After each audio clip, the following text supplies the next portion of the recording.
Halo, bismillahirrahmanirrahim. Assalamualaikum warahmatullahi wabarakatuh. Perkenalkan, nama saya adalah Farizkia Putri dari program studi pendidikan IPA. Saya di sini akan sedikit menjelaskan tentang mengetahui dan memahami manajemen peserta didik. Nah, yang pertama, latar belakang manajemen peserta didik.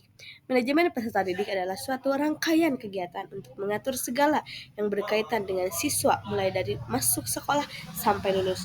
Tujuannya agar proses belajar berjalan tertib, efektif, dan mendukung perkembangan siswa secara optimal. Lalu, tujuan manajemen peserta didik. Yang pertama, mengatur siswa baru secara tertib dan transparan. Nah, yang kedua, membina kedisiplinan dan perkembangan siswa selama belajar. Lalu yang ketiga, mengembangkan potensi siswa akademik maupun non-akademik sesuai dengan kemampuan siswa. Lalu menciptakan lingkungan belajar yang aman dan nyaman. Nah, ruang lingkup manajemen peserta didik. Berikut kegiatan utama yang harus diketahui. Yang pertama, penerimaan peserta didik baru. Nah, dari penerimaannya saja sudah harus ada manajemennya. Jangan sampai asal-asalan. Yang pertama, menetapkan syarat masuk. Lalu pendaftaran, seleksi, pengumuman orientasi siswa. Nah, seleksi di sini agar kita bisa tahu apa yang menjadi kemampuan siswa.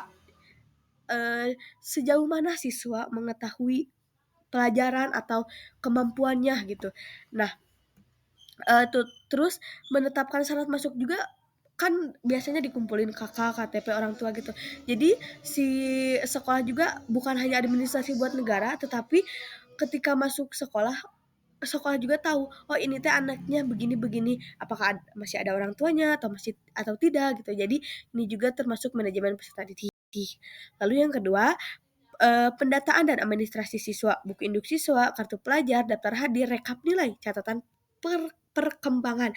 Nah, ini poin yang terakhir, catatan perkembangan itu sangat penting gitu. Jangan sampai kita itu menilai siswa itu sama gitu.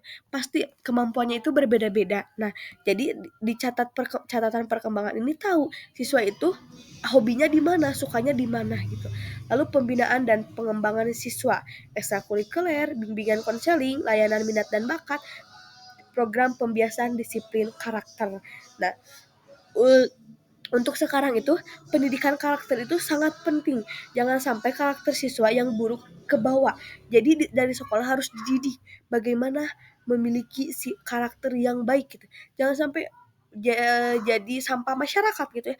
Harus baik, dari sekolahnya harus dididik karakter, itu nomor satu. Adab itu ya. Karena di karakter itu ada adab, ada dipelajari tentang adab, kemampuan, skill gitu ya. Itu sangat penting untuk dunia setelah lulus sekolah gitu.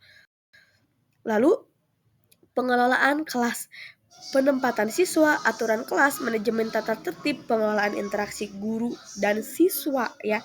Jadi guru dari kepala sekolahnya itu udah ditetapkan gitu. Bagaimana guru mengayomi siswa, bagaimana siswa menghormati guru gitu. Lalu kesejahteraan peserta didik, mulai dari fasilitas kesehatan, layanan beasiswa, keamanan, kenyamanan lingkungan sekolah. Itu sangat penting sekali untuk peserta didik berkembang. Fasilitasnya harus ada, layanan beasiswanya ada, buat kalau yang pinter, kalau gak ada layanan beasiswanya gak bakal terarah gitu. Kenyamanan lingkungan sekolah itu sangat penting. Lalu 6, evaluasi dan pelaporan penilaian hasil belajar, penilaian perilaku, laporan pendidikan kepada wali gitu. Rapot, ada ijazah kalau udah lulus gitu. Nah, itu juga termasuk ke evaluasi dan rapor gitu. Jadi ketika si anak udah lulus, oh nilai saya tuh segini, nanti mah harus ditingkatin lagi gitu. Jadi tahu ya, ada evaluasi gitu.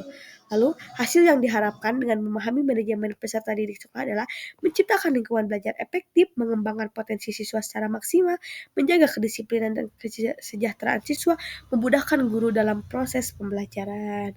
Mungkin cukup sekian yang bisa saya sampaikan. Wabillahi taufiq wal hidayah. Wassalamualaikum warahmatullahi wabarakatuh.